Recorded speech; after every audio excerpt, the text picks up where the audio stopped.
Magandang buhay mga ka-update. Narito ang weather update ngayong Sabado, ika-31 ng Enero taong 2026.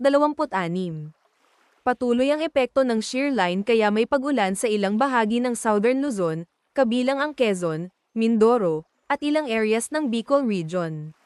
Sa Northern Luzon, ramdam pa rin ang lamig sa kabundukan, kung saan naitala ang 11.4 degrees Celsius sa Baguio City at 17.5 degrees Celsius sa Tanay, Rizal. Malamig ang umaga at gabi, pero inaasahang mas iinit pagsapit ng tanghali. Sa Visayas, buong araw na maulan ang Saturday, lalo na sa Samar Island, Leyte Provinces, Biliran, pati Southern Cebu at central parts ng Negros. Asahan ang tuloy-tuloy na ulan na maaaring magdulot ng baha sa low-lying areas.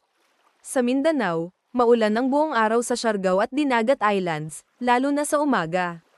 Pagsapit ng hapon hanggang gabi, inaasahan ang malalakas na ulan sa malaking bahagi ng Caraga, Northern Mindanao, at Davao Region. Magpapatuloy pa rin ang pag-ulan hanggang Linggo sa maraming lugar, kabilang ang Zamboanga del Norte.